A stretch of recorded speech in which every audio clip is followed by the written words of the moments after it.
Hi everyone, my name is Arlette Bashizi and I'm a documentary photographer based in Congo, DRC. The project Survivor document personal story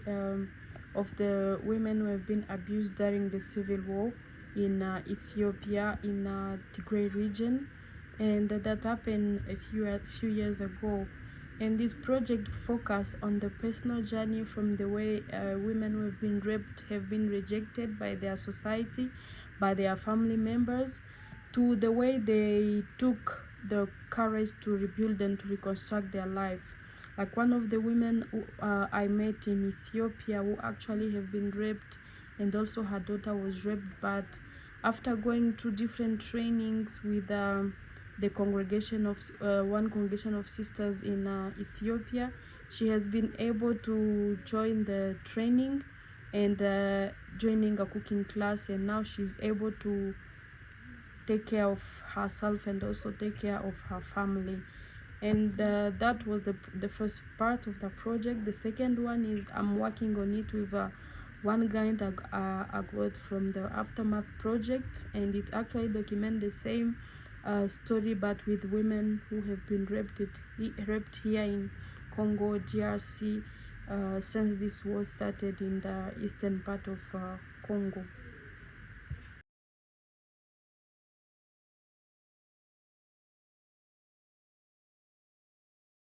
The aesthetic aspect of my pictures is relevant because first of all, the story I heard, what those women went through is so horrible and so inhuman, but with my pictures I'm just making sure and I try to give more life to their story by making the visual more beautiful but also strong, so that the people who can see it are able first to see the beauty of the pictures, either by playing with colors or other pattern of the composition, but also I want the people will be looking to my pictures to feel the pain of the women I photographed while documenting this project.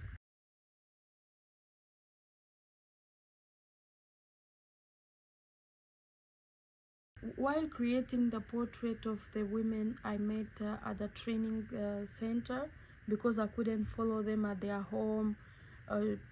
because of all the stigma and rejection they've been going through, so I look around me and I saw at that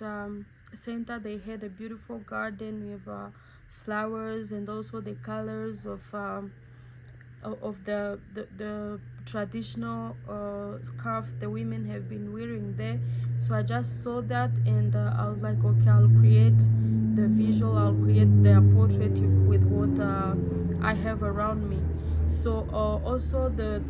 during the process I've been first taking pictures of the person and then showing to them if they are okay for me to keep that picture, and if they feel not comfortable with it, then I was supposed to change it. So the portrait have been creating, of course, with the collaboration of the women I've been talking to while working on this story in Ethiopia.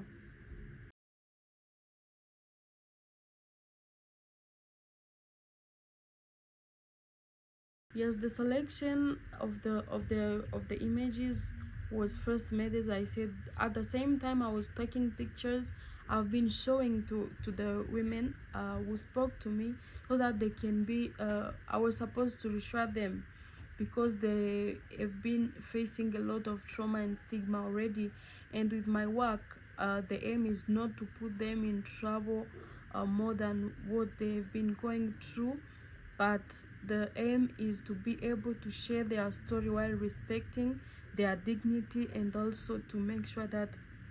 no one will be able to recognize them through the portrait. So yes, I've been selecting with them straight when taking pictures at the training center, and then after that the selection I made with them was the one I shared also with the editor who worked on this story, which has been published in the Washington Post.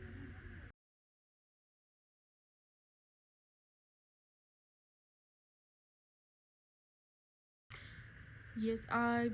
believe that photography is very vast and intense, and there are different ways to document situation in life, especially when uh, you are photographing violence. But when it comes to sexual abuse in our society, there are still a lot of stigma and rejection about that. So the first thing which came in my mind was documenting the story of the women who believe in me, who trust me by sharing their story with me, but by protecting them also by making sure that the picture I'll be taking will not expose them or putting them more in trouble than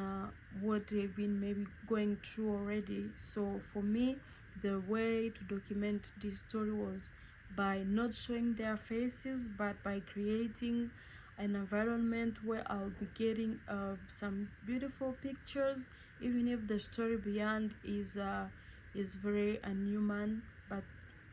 always making sure that the pictures I'll be creating will be beautiful and also strong to transmit the message behind those portraits.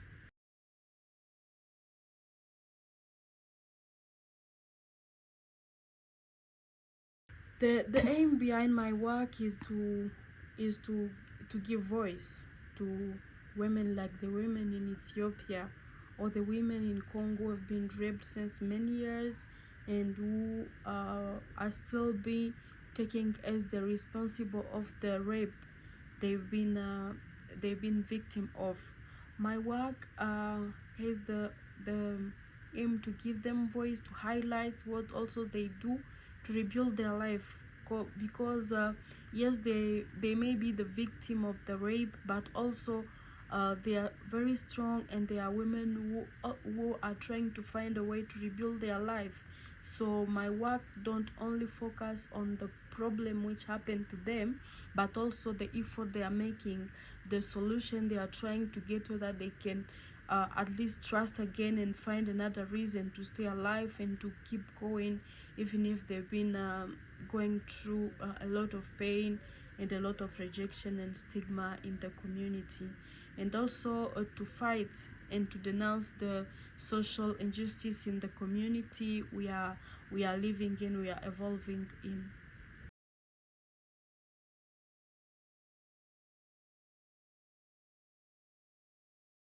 As a documentary photographer living in Congo DRC and documenting um, the story in Congo and also in other countries in Africa, I'll say that my role is to keep or to document the visual proof of what we are living in this period. My aim is to be able to document all the reality we are going through, by from denouncing the social injustice in our society, in our community, to documenting also all the resilience stories of the young people in my community, the efforts people are doing here in Congo, despite all the conflict they were born in and raised in. But also we have other people who are trying to find a way to build their life, to rebuild this society full of injustice. And also what I like to highlight in this discussion is that whenever and wherever you may be watching this from, I would like people to keep remembering that rape shouldn't be used as a weapon in war, because everywhere in the world where people talk about war, will always have women who have been raped. And I think this must change. And I'm also sure that either if we keep talking about it, if we keep documenting what women are going through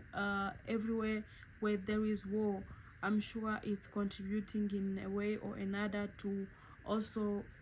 keep the international community aware of what is happening where when there is war, so that maybe they can do something to stop that war whenever it's happening. Thank you.